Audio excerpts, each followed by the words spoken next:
camera-wise? You ready for what you need? Awesome. Well, can I just firstly say thank you so much for coming out here this afternoon. It's been a really good morning. I've had a great opportunity to spend time with the amazing people at St John. They do an incredible job. We've visited the Ops Centre, we've visited the Auckland City Hospital, Pitt Street, and obviously been out on a couple of ride-alongs and call-outs as well, which has been great. So just huge respect for what they do, helping New Zealanders in need.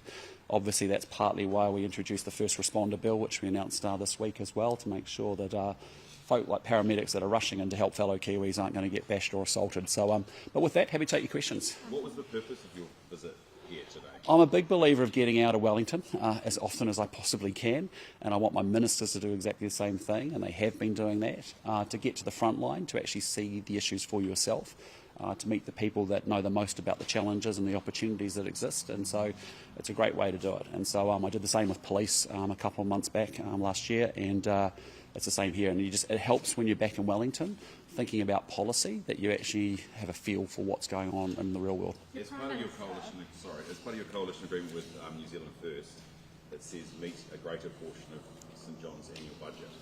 Have you done that yet? Well, as an organisation, St John don't want us to meet 100% of their budget for very good reasons, the way that the model is set up.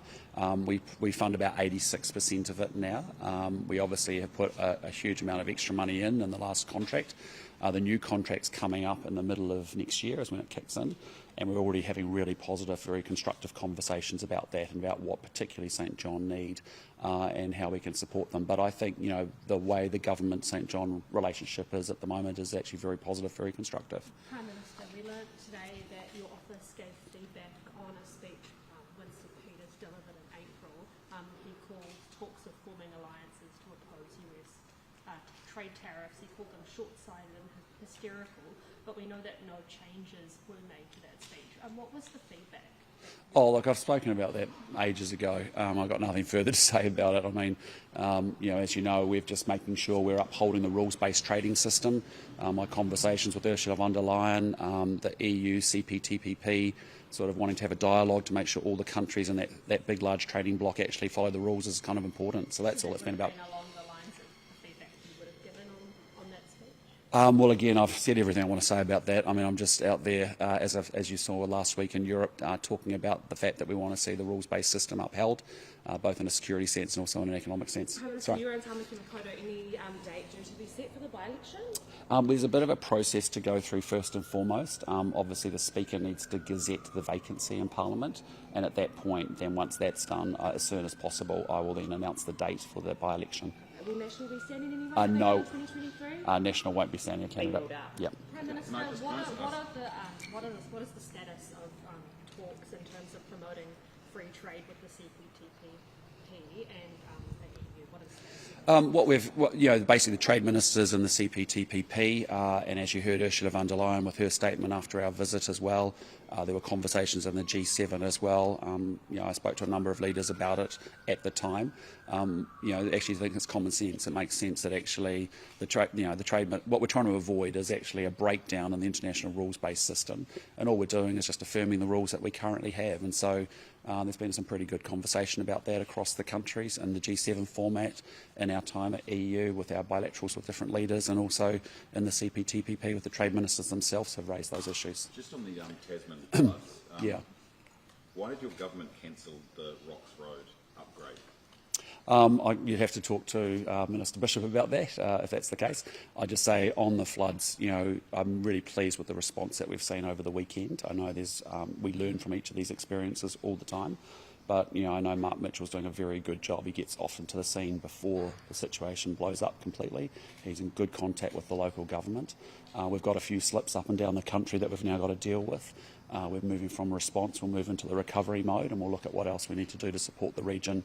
I know one of the issues been raised in the Nelson Tasman region has been rain radar support, for example, that might give more intelligence about events coming up. But I have to say, whether it's been the Port Hills fire, whether it's been the floods that we saw in Otago, We've had similar events, and every time our response is actually getting better and better, which is really good. But one of those slips happened on Brox Road specifically, and that was a part of the strategic plan for the Ministry of Transport. Yeah, we upgraded that, and you guys came through and cancelled it. Well, I can't talk to the specifics of that. I'd encourage you to talk to Chris Bishop, the Minister of Transport, if you want to talk more about it. Yeah. Prime Minister, Deputy Prime Minister David Seymour, in his review of red tape in the early childhood education sector, he's recommended changing the frequent checks on babies, making that every 10 to 15 minutes rather than every 5 minutes. Would you be comfortable with that change?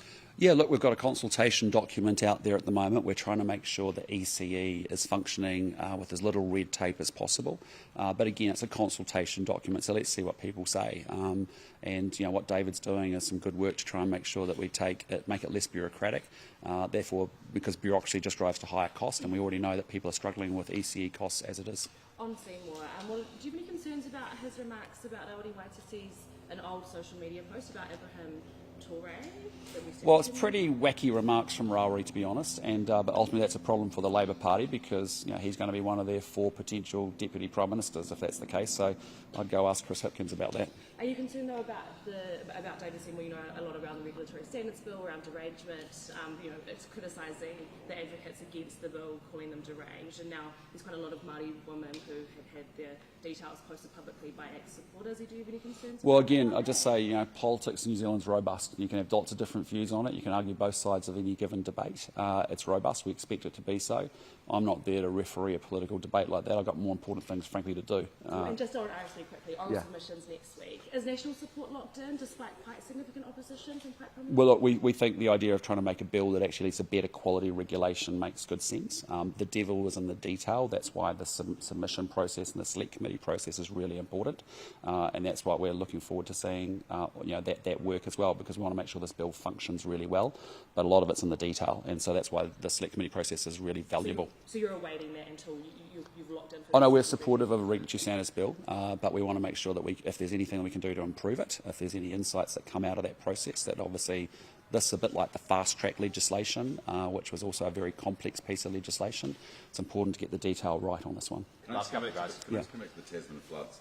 I've spoken to a vineyard owner down there who's got lots of RSE workers. Yes. And they've got specific rules about what they can do. They can pick grapes and pick apples and prune vines, but they're not allowed to get on the end of a shovel and remove silt and stuff like that, because that's the rules around RSE. Are you open to changing those rules?